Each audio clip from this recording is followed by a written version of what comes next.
화목하니 하나님과 화목하니 자신과 화목하니 그렇게 되는 복된 은혜가 임하기를 주의 이름으로 축복합니다. 교회 비전을 선언함으로 2022년 9월 11일 주일 예배를 우리 하나님께 드립니다.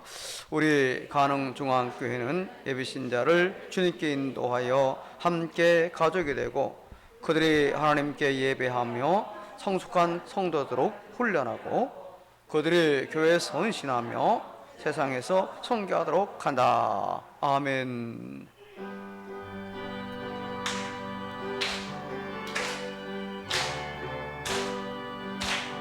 예수 안에서 우리 화목됐네.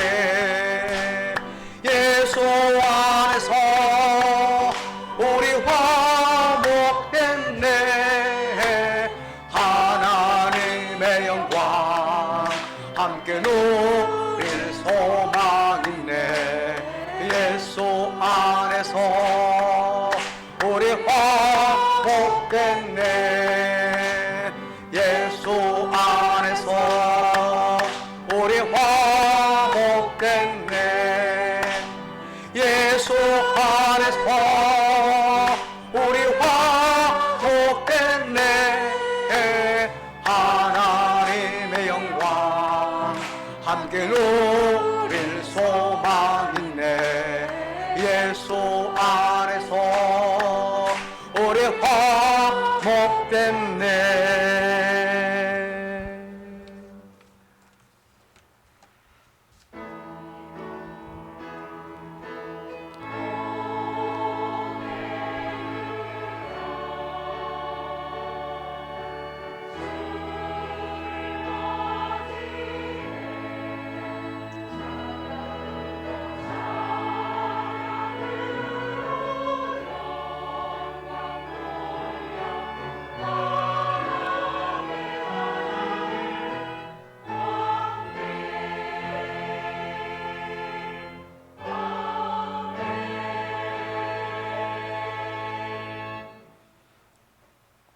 왕이신 나의 하나님이여, 내가 주를 높이고 영원히 주의 이름을 송축하리이다.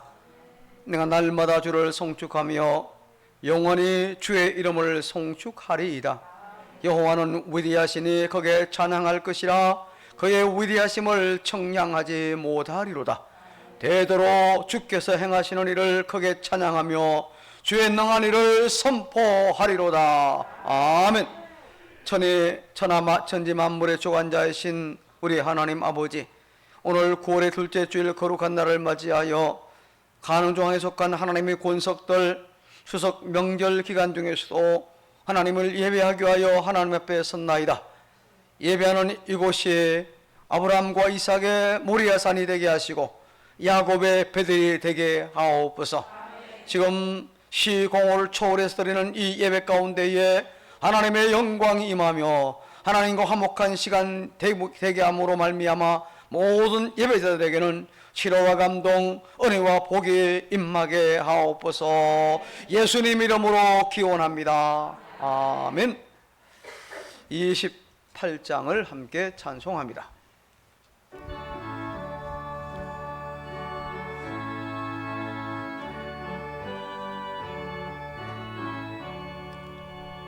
복의 건어 강림하사 찬송하게 하소서.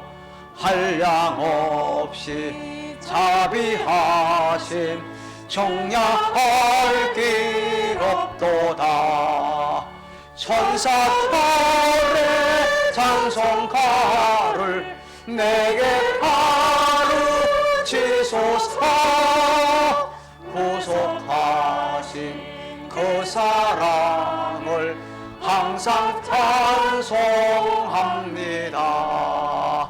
주의 크신 도움 받아 이때까지 왔으니 이와 같이 천국에도 이르기를 바라네. 하나님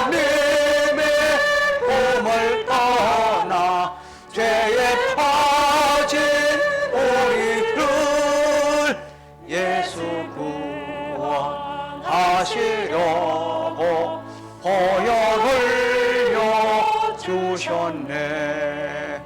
주의 귀한 은혜 받고 일생 빚진 자 되네.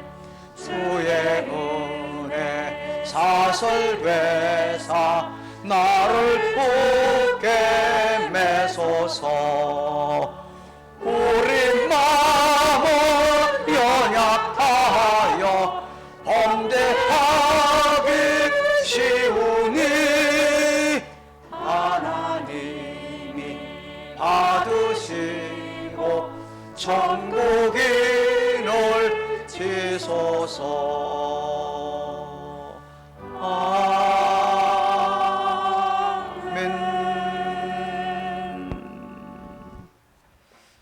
교독문 제37번 순서지와 앞에 자막에 따라서 교독합니다.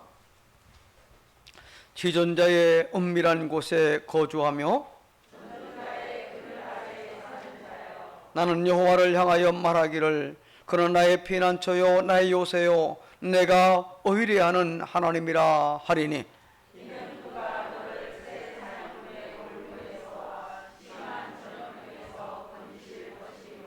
그가 너를 그의 깃으로 덮으시리니 네가 그의 날개 아래에 피하리로다. 천명이 내 왼쪽에서 만명이 내 오른쪽에 엎드러지나 그가 너를 위하여 그의 천사들을 명령하사 함께 하나님이 이르시되 그가 나를 사랑한즉 내가 그를 건지리라. 그가 내 이름을 안적 내가 그를 높이리라. 아멘. 우리의 신앙을 함께 시간 고백하도록 하겠습니다. 전능하사 천지를 만드신 하나님 아버지를 내가 믿사오며 그 외아들 우리 주 예수 그리스도를 믿사오니 이는 성령으로 잉태하사 동정녀 마리아에게 나시고 본디오 빌라도에게 고난을 받으사 십자가에 못 박혀 죽으시고 장사한 지 사흘 만에 죽은 자 가운데서 다시 일어나시며 하늘에 오르사 전능하신 하나님 우편에 앉아 계시다가 주로서 산자와 죽은 자를 심판하러 오시리라. 성령을 믿사오며 거룩한 공회와 성도가 서로 교통하는 것과 죄를 사하여 주시는 것과 몸이 되시는 것과 영원히 사는 것을 믿사옵나이다. 아멘. 자리에 앉아서서 412장을 찬송합니다.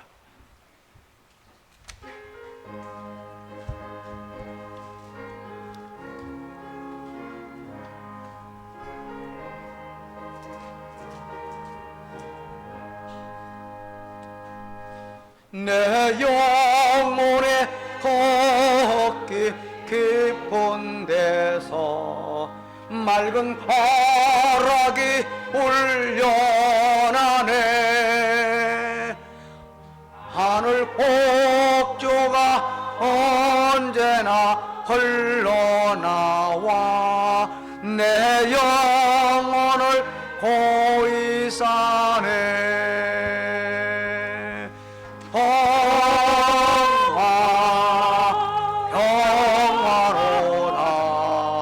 하늘 위에서 내려오네. 그 사랑의 물결이 영원토록 내 영혼을 덮으소서. 내 영혼이 섬사의 이 평화는 깊이 묻힌 고배로다. 나의 포를 해내어 가져갈 자 그 아무도 없으리라.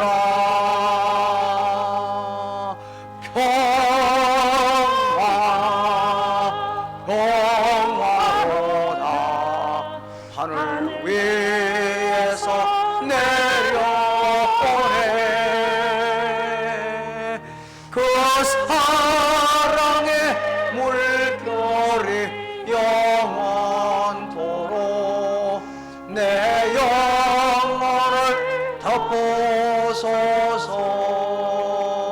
하소서. 내 영혼에 평화가 넘쳐나면 주의 큰 복을 받음이라. 내가 고야로 주님과 함께 있어 내 영혼이 편해지네.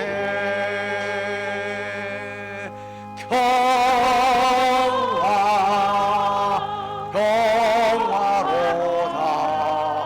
하늘 위에서 내려오네. 그 사랑의 물결이 영원토록 내 영혼을 덮어서서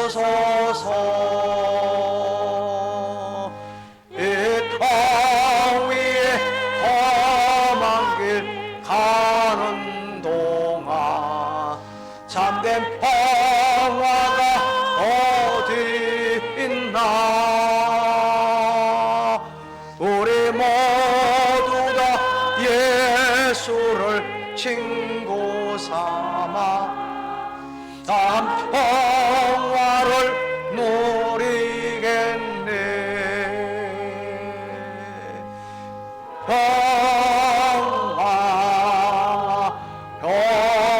평화로다. 하늘 위에서 내려오네. 그 사랑의 물결이 영원토록 내 영혼을 덮어서서.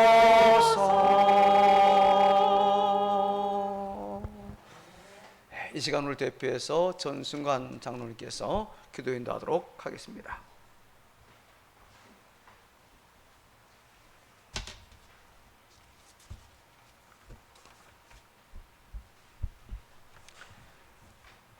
우리의 반석이시며 구원이신 하나님 아버지, 지난 한 주간의 삶 가운데서 태풍으로 인해 지역 곳곳마다 인명피해와 산사태로 인해 고통하는 가족과 이웃들이 있습니다. 이 시간 1분이라도 이 나라와 민족을 가슴에 품고 기도하기를 원합니다. 주님, 부족한 저희들이지만 십자가의 은혜로 복된 날을 허락하여 주시고 9월 둘째 주일 찬양과 경배로 주님께 영광 드립니다. 주님, 장마와 무더웠던 여름도 지나고 결실의 계절 가을을 맞이하면서 고유의 명절인 추석을 고향에 계신 부모 형제 간 만나게 하신 주님, 이웃과 친지들과 고향에서 풍성한 추석을 보내게 하심을 감사드립니다. 이 시간 성령과 진리로 하나님의 크신 은혜의 예배가 되게 인도하옵소서. 우리 또한 태풍으로 어려움에 처한 이웃을 용서하고 사랑하며 있는 모습 그대로 받아들이게 하옵소서. 그리하여 우리의 빈 마음을 하늘의 소망과 사랑과 구원의 은총 앞에 우리가 서 있음에도 불구하고 우리는 아직도 미련하고 약함으로 그 은혜를 다 깨달지 못하고 무익한 종과 같습니다. 하나님께서 주신 달란트를 땅에 묻어두고 주인을 원망하며 불신하는 어리석은 종과 같습니다. 오늘도 주님의 놀라운 생명의 말씀 앞에서 사로잡혀 어둠의 나라에서 빛의 나라로 옮겨지는 놀라운 체험이 있게 하옵소서. 이 제단에 세우신 담임 목사님을 강한 팔로 붙드셔서 우리가 말씀 앞에 변화되는 역사가 일어나게 하옵소서. 진실로 주님의 은혜가 강물처럼 넘치는 예배가 될 줄 믿습니다. 주님, 부족한 저희들의 삶이지만 그 속에 그리스도의 사랑과 섬김 있게 하시고 영혼 사랑을 닮은 기도가 있게 하셔서 천하보다 귀한 한 영혼을 얻는 기회로 사용되어지게 하옵소서.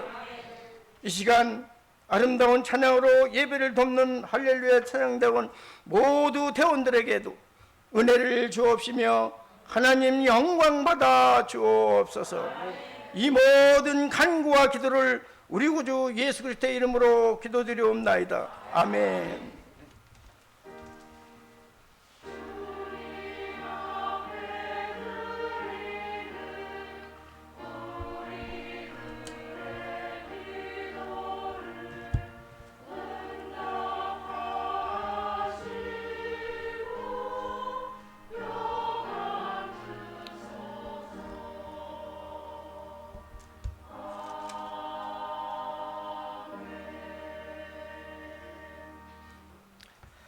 오늘 받을 하나님의 말씀은 구약성 창세기 맨 앞에 25장 11절 한 절을 우리 모두 자막에 따라서 함께 봉독합니다. 다 같이 시작. 아브라함이 죽은 후에 하나님이 그의 아들 이삭에게 복을 주셨고 이삭은 부에라 헤로이 근처에 거주하였더라. 아멘. 이 시간 준비한 예물들 하나님께 드리겠습니다. 준비하신 구제연금도 함께 드립니다.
하나님 앞에 감사하기도 하겠습니다. 오늘도 영과 진리로 예배하며 믿음으로 준비한 물질들 곧 주일헌금과 11조, 감사 예물과 성교헌금, 중식과 건축 그리고 구제헌금을 드렸나이다. 이 모든 예물들을 기쁘게 받아 주신 줄로 믿습니다. 주님은 물질만이 아니라 우리의 믿음과 마음을 먼저 보시는 줄로 저희가 믿고 있습니다. 이제 저희가 드린 이 모든 헌물이 하나님의 기쁨이 되게 하시고 하나님의 나라를 위하여 귀하게 쓰임받는 귀한 예물들 되게 하여 주옵소서. 전능하신 하나님, 우리가 이 세상 살아갈 동안 그 재물을 다스리며 선용할 수 있는 능력과 믿음을 주옵소서.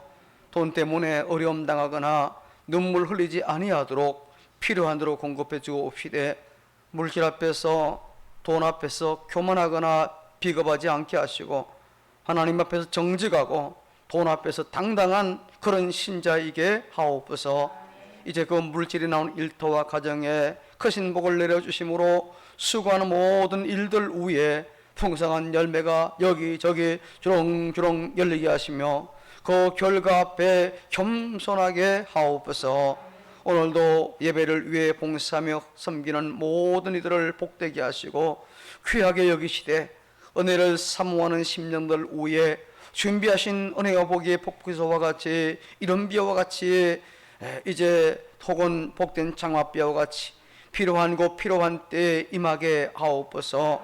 은혜를 사모하는 모든 심령들 위에 그 복이 임하되 필요한 곳에 필요한 때에 필요한 만큼 주옵소서. 주시는 대로 받을 만한 믿음의 그릇들 다 되게 하여 주시옵소서. 9월에 구제헌금을 드렸나이다. 기쁘게 받아주시고 귀하게 사용되게 하여 주옵소서.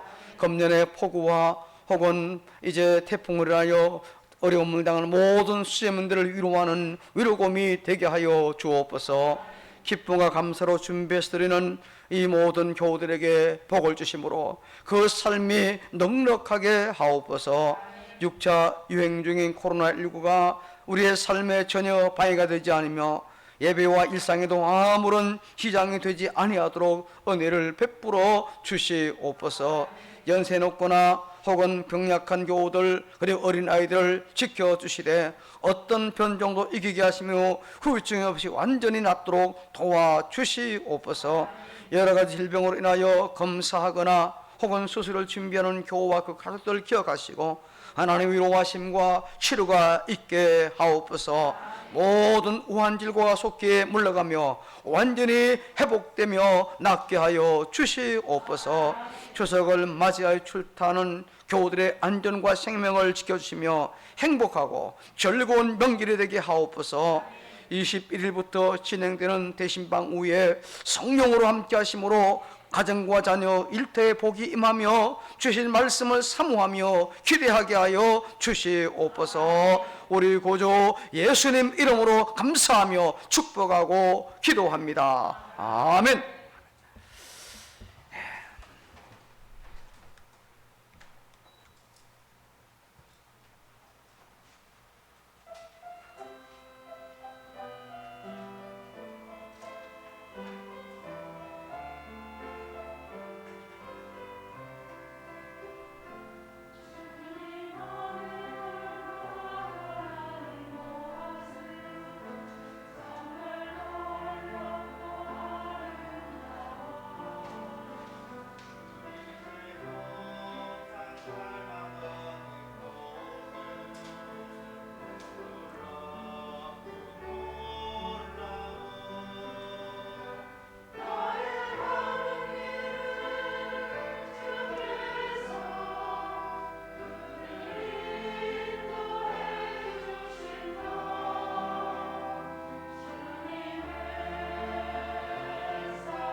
감사합니다.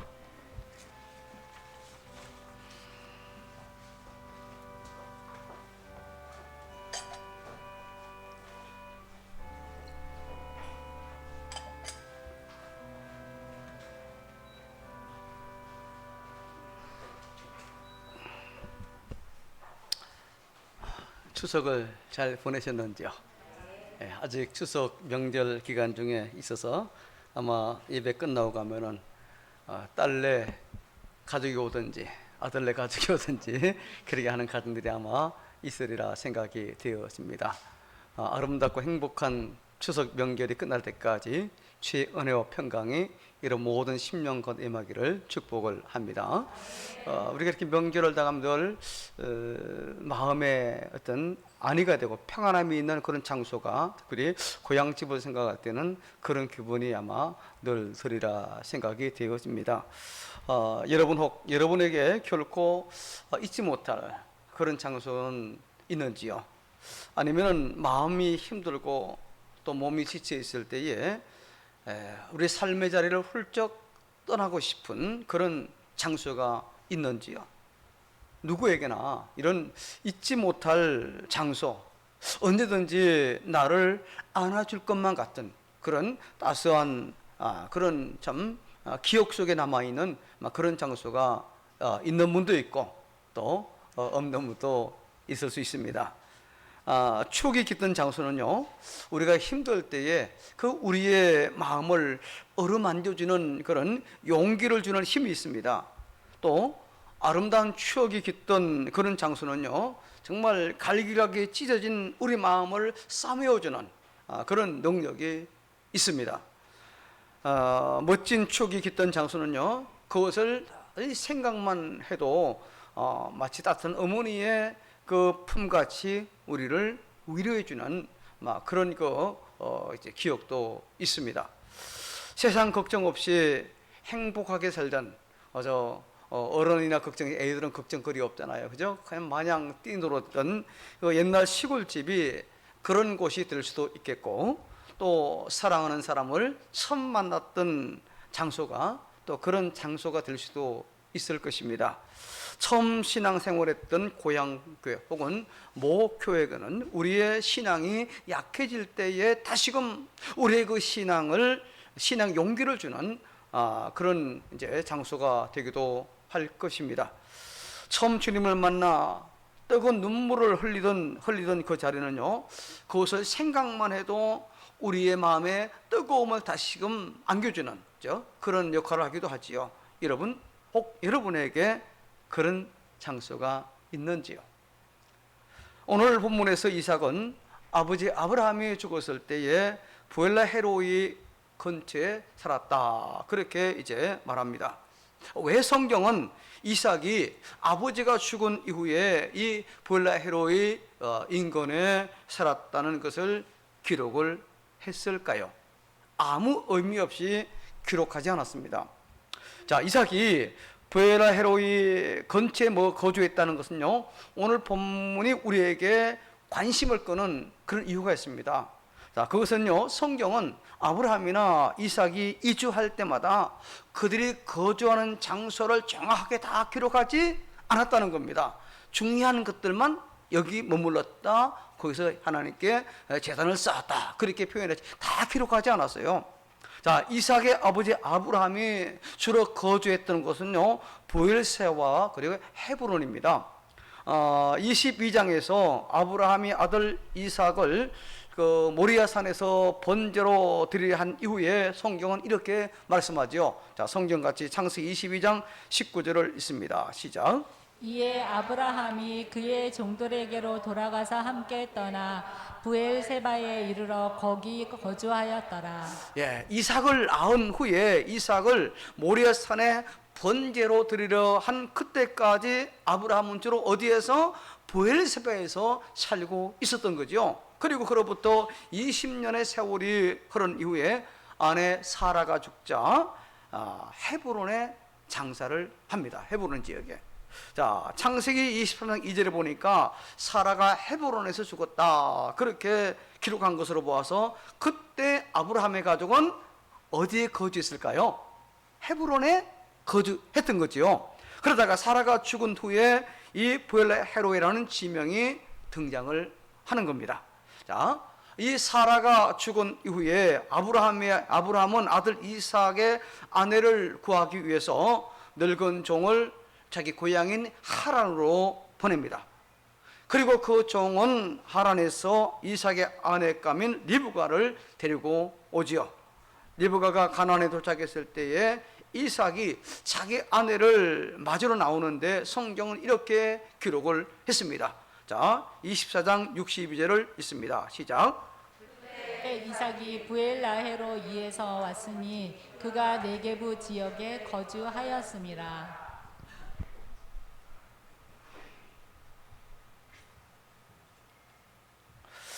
자, 여기 보니까 어디에 거주했다 그랬습니까? 이삭이 부엘라헤로이. 부엘라헤로가 어디인가? 잘 우리가 정확히 뭐 알 필요는 없어도 여기구나 대충 아는 것이 성경을 이해하는데 뭐 도움이 되리라 생각합니다. 자, 지도를 한번 보세요.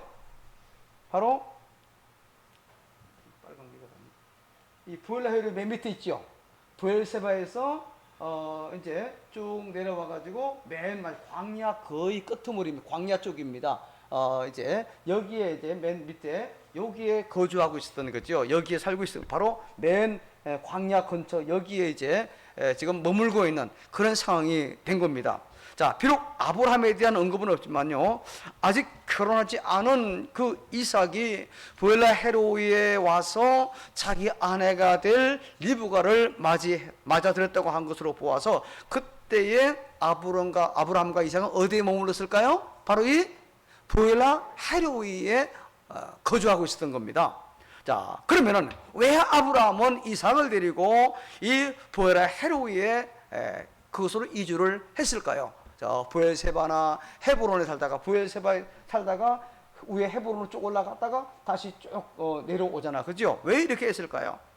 왜 그때 그들은 거기에 거주하고 있었을까요? 그리고 아버지 아브라함이 죽은 이후 이삭은 왜 이 부엘라헤로이에 계속해서 거주하고 있었을까요? 이삭이 아버지 아브라함이 죽은 이후에 같은 장소 살았다고 한다면은 왜 굳이 오늘 본문에 이삭이 부엘라헤로이 바로 근처에 거주했다고 기록을 했을까요? 계속 살고 있는데 기록할 필요가 없잖아, 그죠? 자, 아버지가 돌아가시기 전에 살던 그곳에 아버지가 돌아가신 후에도 계속 살았다면은 뭐 굳이 그 장소를 다시 언급할 필요가 없잖아요. 그런데 오늘 본문은요, 이삭이 부엘라헤로이 거기에 거주했다라고 했는데 도대체 이 부엘라헤로이가 어떤 곳일까? 오늘 같이 함께 살펴보며 은혜를 받도록 할 텐데, 자, 이 부엘라헤로이 첫째 같이 읽습니다. 시작. 경험하는 곳. 자, 부엘라헤로이가 어떤 곳이라고요?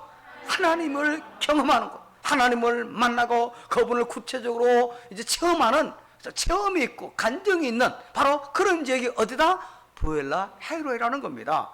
자, 이 부엘라헤로이는요, 창세기 16장에 처음으로 등장을 합니다. 같이 한번 16장 13, 14절을 같이 읽습니다. 시작.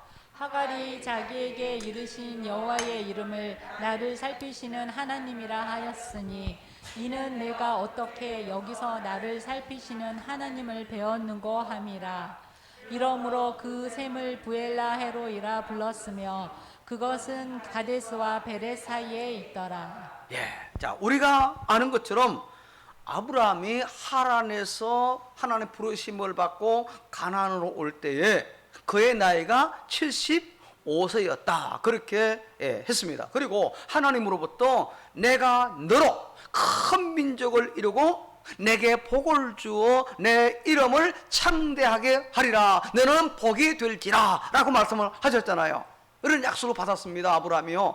그리고 그 이후 계속해서 하나님께서 아브라함에게 내 후손이 하늘의 별같이 그리고 땅의 티끌, 땅의 먼지같이 혹은 바닷가의 모래같이 많아질 것이라 거듭 말씀하셨잖아요.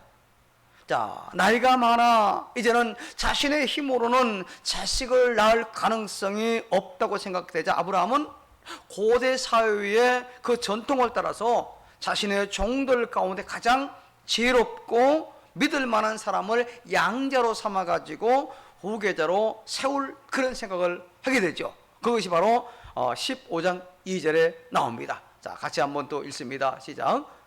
그 여호와여 무엇을 내게 주시려 하나이까? 나는 자식이 없사오니 나의 상속자는 이 다메섹 사람 엘리에셀이니라. 예. 하나님께서 약속하신 자들을 주지 않으니까 종들 가운데 하나를 상속자로 삼겠다는 겁니다. 그때도 하나님은 뭐라고 하십니까? 아니다. 내 몸에서 날 자가 내 상속자가 될 것이라 아주 분명하게 또 제 언약을 하십니다. 자, 그런데 시간이 지나도 자식이 태어나지 않습니다. 아브라함과 사라의 마음은 초조하지요. 하나님께로 받은 그 약속을 받고 가나안 땅으로 온 지도 10년이라는 시간이 흘렀습니다. 약속받은 10년 됐어요, 여러분. 근데 아직 안 이루어졌어요. 점점 나이는 들어가고 자식 낳은 가능성이 사라지고 있습니다. 사라의 생리가 끊어졌습니다. 그래서 사라는 자신의 여종인 하갈을 통해서 아이를 낳을 계획을 세우지요. 이건 역시 고대 사회에서 자식을 얻는 방법으로 사용했던 하나의 풍습입니다. 흔한 풍습이었어요. 그래서 하나님께 묻지도 않고, 하나님께 묻고 했으면 문제가 안 되는데 하나님께 묻지도 않고 하갈을 통해서 아들을 낳으려고 했고, 계획대로 하갈이 임신을 하게 됩니다. 자, 일이 계획대로 잘 풀어지는 것 같습니다. 그런데 문제가 발생하지요. 어떤 문제입니까? 하갈이 자신이 임신한 사실을 알자 여주인 사라를 갖다가 멸시를 하게 됩니다. 자, 이 여주인이라는 이 말은요, 원래 무겁다 하는 뜻을 가진 까바르라는 이 히브리에서 나왔어요. 까바르. 그러니까 이 말은 뭐냐면 이제 좀 함부로 취급하지 않고 중하게, 그죠? 존귀하게 여길 대상을 까바르, 그 여주인이라는 뜻입니다. 그게. 그리고 멸시했다는 말은요, 가볍게 여겼다, 우습게 여겼다 하는 그런 말입니다. 그러니까 여주인을 무겁게, 중하게, 중요하게 잘 여길 하갈이 자신이 임신한 사실을 알고 여주인을 가볍게, 우습게 여겼다는 거죠. 마치 자신이 무겁게 여길 여주인이 된 것처럼 행세했고, 여주인 사라를 자신의 종처럼 여겼다는 그런 말입니다. 그러니까 사라가 화가 나겠습니까? 사과 안 나겠습니까? 가만히 있지 않지요. 배은망덕한 하갈을 가만두어서는 안 되겠다 생각하고 아브라함에게 이제 항의하고, 그리고 학대를 하기를 시작합니다. 자, 결국 하갈은 사라의 학대를 견디지 못하고 도망을 치죠. 자, 이 도망하는 하갈에게 하나님의 사자가 나타나서 여주인에게로 돌아가서 복종하라, 그렇게 이제 또 말씀을 하십니다.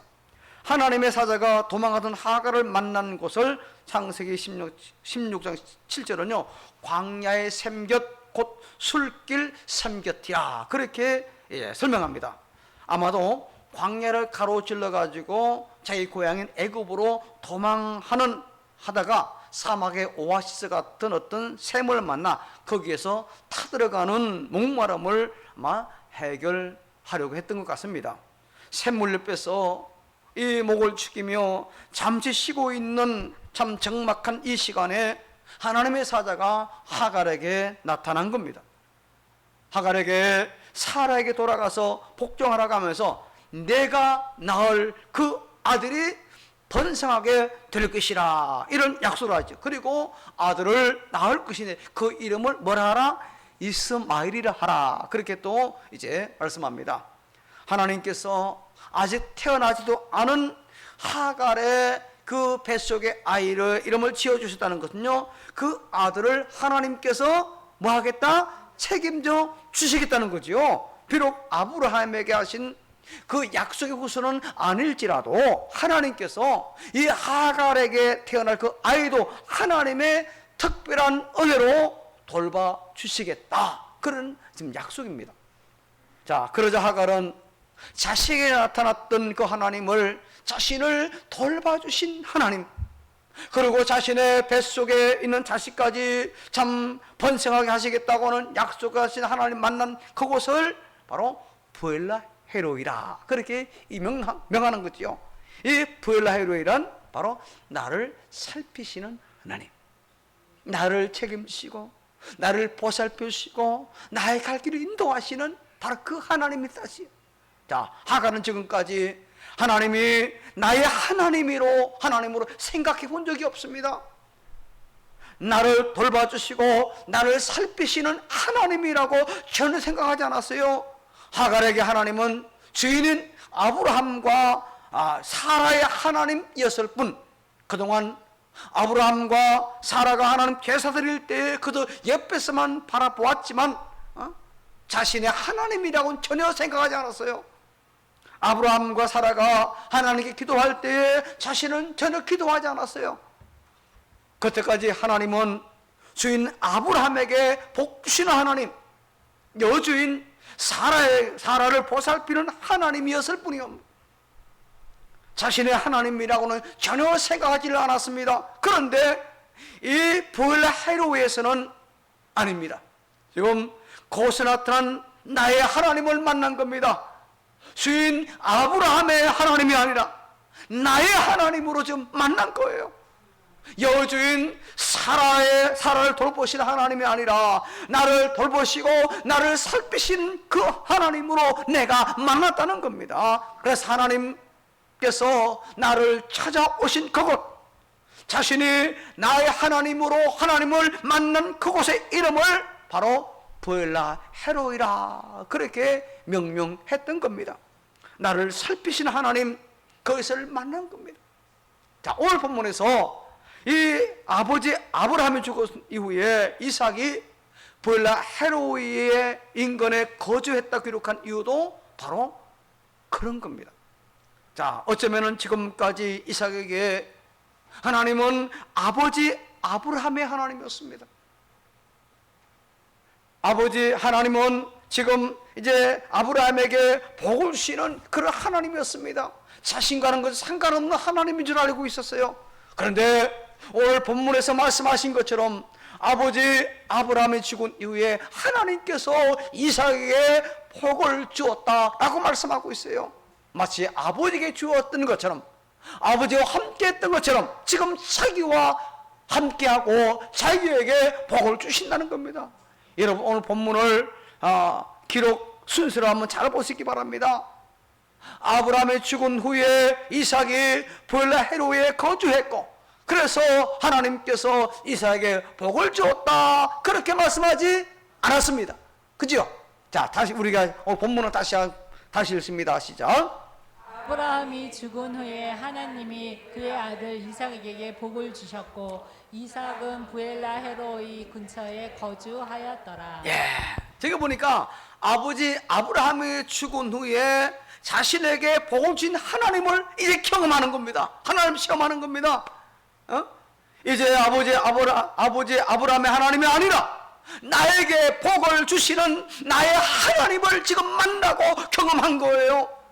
이제는 아버지 아브라함의 하나님이 아닙니다. 이제는 누구의 하나님입니까? 나의 하나님인 거예요. 그것을 이삭은 자신에게 복 주심을 통해서 지금 경험하고 있는 겁니다. 하나님이 나에게도 내 아버지와 같이 나와 함께 하시고 나에게 복을 주시는구나. 마치 하갈이 처음 부엘라헤로이에서 나의 하나님으로 경험한 것처럼 이삭도 아버지가 죽은 이후에 나의 하나님을 이와 같이 경험한 것. 그래서 부엘라헤로이를 떠날 수가 없는 겁니다. 여전히 하나님은 나에게도 부엘라헤로이, 나를 보살펴 주시는 나의 하나님으로 지금 경험하고 있기 때문에, 여러분, 지금 나에게서 하나님은 보엘라헤로이인지요? 여러분 자신에게 보엘라헤로이가 되고 있는지요? 신앙생활을 한다고 하면서 아직까지 이와 같이 보엘라헤로이를 경험하지 못한 채 신앙생활하고 있지는 않은지 한번 곰곰이 돌아보시기 바랍니다. 특별히 부모님의 대를 이어 신앙생활 하시는 분들 가운데에 이 보엘라헤로이의 경험이 없이 그저 아버지의 하나님으로만 아시는 분들이 많습니다. 어머니의 기도로 내가 살아가고 있다고 고백하면서도 그 기도에 응답하시는 하나님이 어머니의 하나님뿐, 내 하나님으로 경험되고 고백되지 못한 채 신앙생활하는 분들이 많이 있어요. 모태 신앙이라고 하는 분들이 반드시 경험해야 될 것이 바로 이 보엘라헤로이의 신앙인 줄로 믿습니다. 한 권사님 기도 제목 내신 것 가운데 하나가 하나님, 내 자녀, 손들, 내 아들 내 며느리, 내 딸들이 하나님을 인격적으로 만나게 하옵소서. 이걸 기도해달라고 하신 분이 있습니다. 특별히 여러분, 자녀를 위해 기도할 때요, 부엘라 헤로이의 신앙인이 되도록 기도하시기를 바랍니다. 내 아들, 딸들이, 내 며느리, 내 손자, 손자들이 하나님을 만나게 하시고 하나님 경험하게 하시고 하나님의 은혜를 누리기를 원합니다. 하나님께 복을 받아 누리기를 원합니다. 하나님의 기도 응답이 제대로 있기를 원합니다. 기도하시기 바랍니다.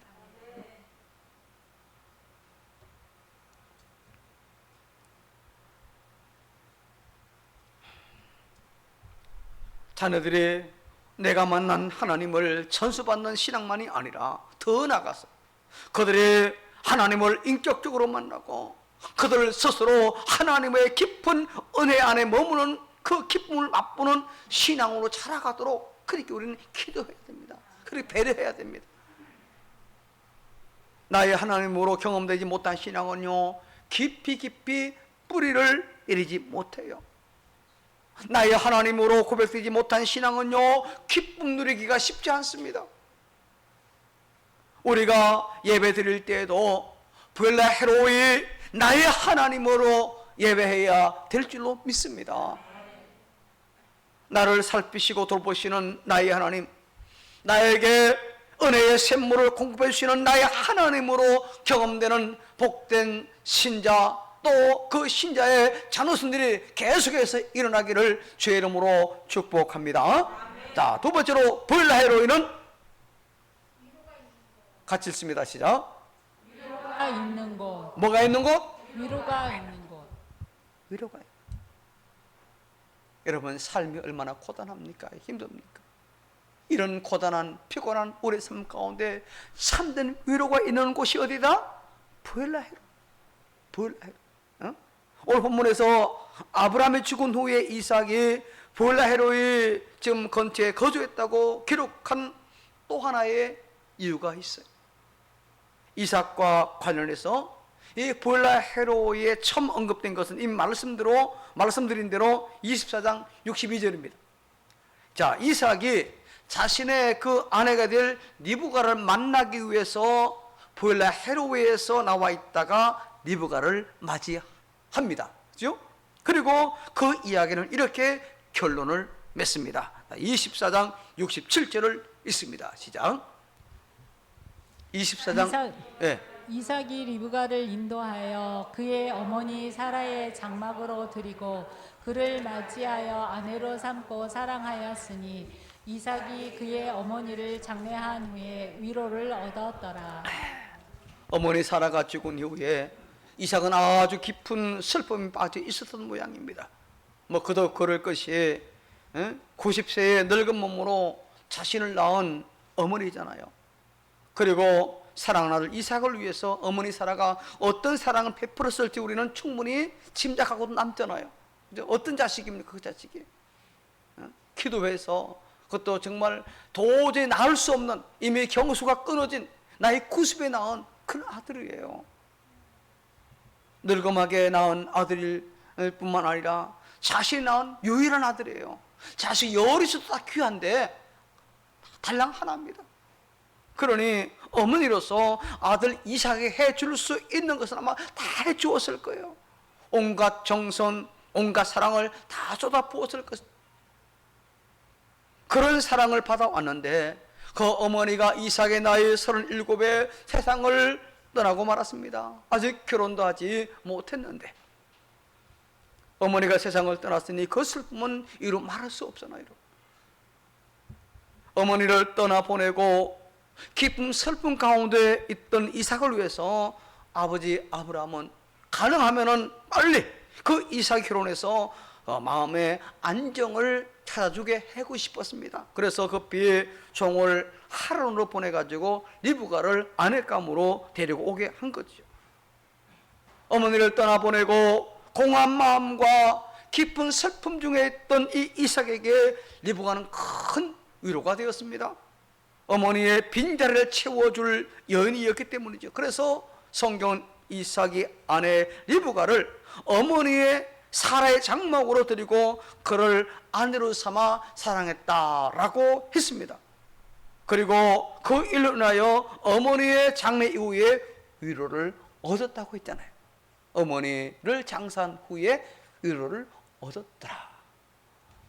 어머니의 장막이 있던 곳, 리브가로 인하여 어머니를 떠나보낸 이후에 위로를 받았던 곳, 바로 그것이 어디입니까?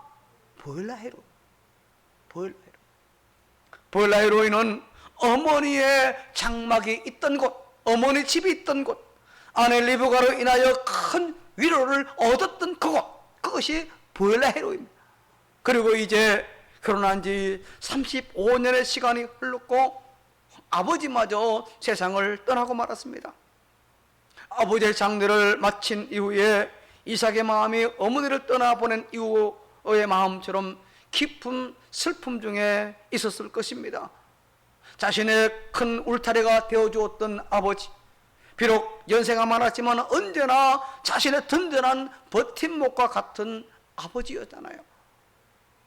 그런데 그 아버지가 이제는 떠나고 없습니다. 이제 자신에게 남은 혈육은 이복형 이스마엘 뿐입니다. 물론 그들아가 낳은 자식들이 여럿 있지만은 그는 아직 어리고 미호가 되지 못하는 그런 상황이잖아요.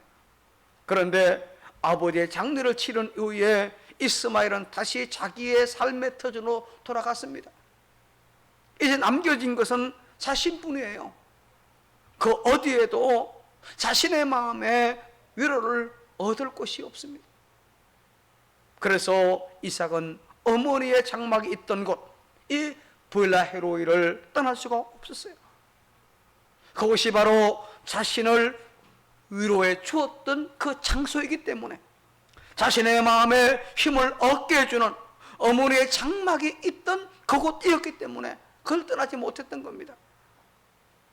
이삭에게 보엘라헤로이는 바로 위로의 장소였습니다. 어머니를 떠나보내고 슬픔에 젖어 있을 때에 리브가를 통해서 위로를 얻었던 그곳, 그것이 보엘라헤로이였어요. 이제 아버지를 떠나보내고 위로를 얻을 수 있는 것도 바로 거기 보엘라헤로이였습니다. 그래서 이삭은 그곳에 머물렀고 오늘 본문은 그것을 기록하고 있지는 않지만은 이삭이 보엘라헤로이 인근에 거주하면서 하나님으로 인하여 위로를 바로 받았던 겁니다. 그것을 오늘 본문에서는 아브라함이 죽은 후에 하나님이 그의 아들 이삭에게 뭘 주었다? 복을 주었다. 그렇게 표현한 겁니다. 여러분, 우리가 깊은 슬픔 중에 있을 때 혹은 세상을 살아가다가 마음 찢어지는 듯한 아픔과 고통을 겪을 때에 우리는 어디에서 위로를 얻을 수 있습니까? 나를 위로해 주는 장소가 어디가 되겠습니까? 이삭에게는 보엘라헤로이가 위로의 장소였습니다. 어머니를 잃었을 때도 그랬고 지금 아버지를 떠나보낸 이후에도 그랬습니다. 그렇다면 오늘 저와 여러분, 우리에게서 위로의 자리는 어디일까요? 어디가 참된 위로의 장소가 되겠습니까? 우리에게는 하나님의 품이 보엘라헤로인지로 믿습니다. 예수님의 사랑이 저와 여러분의 참된 보엘라헤로이기를 주의 이름으로 축복합니다. 우리가 아무리 힘든 삶의 자리에 있다 할지라도 하나님의 품에 머물기만 한다면 세상에서 맛볼 수 없는 위로를 얻고 힘과 용기를 얻을 수 있는 줄로 믿습니다. 우리가 고통스러울 때에 하나님 품 안에 있으면 그 아픔이 다 사라질 만큼 강렬함을 혹 느끼지 못한다 할지라도 우리를 사랑하시는 하나님, 언제나 우리 곁을 떠나지 않는 보살피시는 하나님을 나여 우리는 다시 용기를 낼 수 있습니다. 슬픔을 이겨나갈 용기, 슬픔을 치료받을 수 있다는 희망을 갖게 될 줄로 믿습니다. 말씀을 정리합니다. 사랑하는 여러분, 보엘라헤로이의 신앙으로 살아가시기를 바랍니다. 나에게 하나님이 누군가의 하나님으로 머물러만 있으면 안 됩니다. 아버지 하나님이고 나의 하나님으로 경험돼야 되는 거지. 루처럼 어머니 하나님이 나의 하나님으로 고백돼야 될 줄로 믿습니다. 아버지에게 주셨던 은혜를 이제는 내가 경험하고, 어머니의 기도를 응답하신 하나님의 응답을 이제는 내가 경험을 해야 합니다. 그것이 진정한 신앙입니다. 그리고 나를 살피시는 하나님은 나의 자녀 한 명 한 명에게도 보일라 헤로이를 경험하는 그 은혜가 있어야 될 것입니다. 그리고 그 하나님의 품 안에서만이 우리는 진정한 위로를 얻을 수 있습니다. 보일라 헤로이만의, 보일라 헤로이의 하나님, 그 하나님의 품 안에서, 그 품 안에서는 세상에서 결코 얻을 수 없는, 맛볼 수 없는 위로와 평안을 맛볼 수 있는 줄로 믿습니다. 그리고 그 품은 언제나 우리를 향하여 활짝 열려져 있습니다. 우리가 어떤 모습을 가지고 있든, 열심으로 주님을 섬기고 잘 헌신한 그때든, 혹 그렇지 못하고 때로는 내가 연약하고 부족하고 멀리 떠나 있는 그런 처지를 할지라도 하나님은 마치 집 나간 아들이 돌아오기 기다리는 아버지의 그 모습처럼 우리를 향하여 열려진 마음을 가지고 있는 줄로 믿습니다. 우리 하나님은 사랑의 하나님이시기 때문이지요. 사랑의 하나님의 품만이 우리의 위로가 될 것입니다. 그 품 안이 다름 아닌 오늘 우리의 보일라 헤로이입니다. 이 보일라 헤로이의 은혜가 여러분과 여러분 자녀손들 모두에게 임하기를 주의 이름으로 축복합니다. 축복합니다. 하나님 은혜를 감사합니다. 오늘 이삭이 경험했던 보일라 헤로이의 은혜가 오늘 우리의 장소가 되기를 원합니다.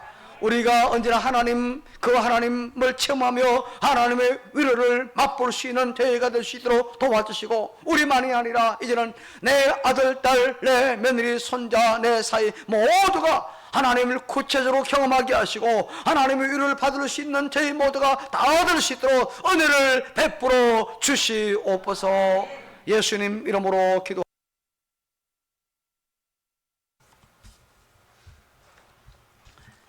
예, 광고 보시기 바랍니다. 오늘 구제헌금 드립니다. 이것은 지난 폭우와 이번 태풍에 피해를 입은 그곳에 조금 더 보태서 후원해 드렸으면 좋겠다는 그런 생각이 듭니다.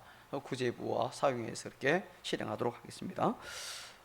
오늘은 주일 오후 구역 예배도 없고 중식도 없습니다. 그러니까 끝난 즉시 이제 집으로 돌아가시면 되겠습니다. 가을 대신방이 이제 18일 주간부터 시작이 됩니다. 구역장 여러분들께서는 대신방 일정을 보고해 주시기를 바랍니다. 현재 이제 나눔 구역만 들어왔습니다. 속에 모든 구역 신방 일정 요일정에서 저게 용기를 직접 해도 되고 사진 찍어서 보내도 되고, 그죠? 보낼 수 있는 방법은 다양하게 있으니까 적어도 오는 토요일까지는 주셔서 다음 주일에 일정이 나갈 수 있도록 이렇게 해주시기를 당부드립니다. 추석 연휴가 내일까지 계속되는데 여러분 무엇보다 안전에 항상 이제 주의 음식에 관한 안전, 교통에 관한 안전, 혹은 독증에 관한 안전에 최선을 다해 주시기를 바랍니다. 우리 한혜숙 권선의 부근 엄신영 선생님께서 이제 화요일날 내일 모레 여러분 아시죠? 그동안 치료받고 했던 모든 분 정확하게 이번에 다시 이제 현대 아산병원에서 검사를 합니다. 좋은 결과 나올 수 있도록 여러분 기도해 주시길 부탁드리고요. 코로나19 확산 방지를 위한 방지짐 계속해서 잘 지켜 나가주시기를 바랍니다. 다 같이 일어나서 53장을 찬송합니다.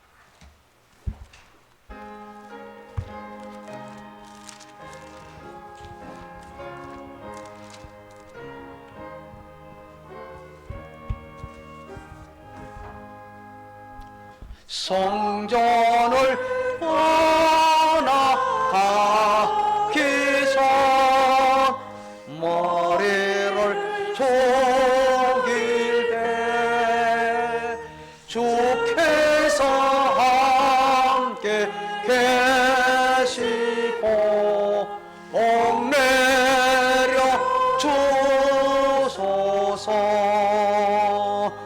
얼부로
이제는 주 예수 그리스도의 은혜와 성부 하나님의 사랑하심과 성령님의 위로 교통 충만 함께 하심이 복되고 거룩한 주일 받은 말씀대로 이삭처럼 하나님을 경험하며 그 품 안에서 세상에서 맛볼 수 없는 위로와 평안을 누리는 부엘라 헤로이의 주인공이 되기를 원하는 가능중앙의 모든 교우와 그 자녀손들 위에, 가정과 일터 위에, 이 나라와 이 민족 국군 장병들 위에, 의정부와 인권지역사회 위에, 투병 중에는 교우와 그 가족들 위에, 명절을 맞이하여 즐겁게 보내며 출타하는 교우와 그 여정들 위에 영원토록 함께 있을지어다.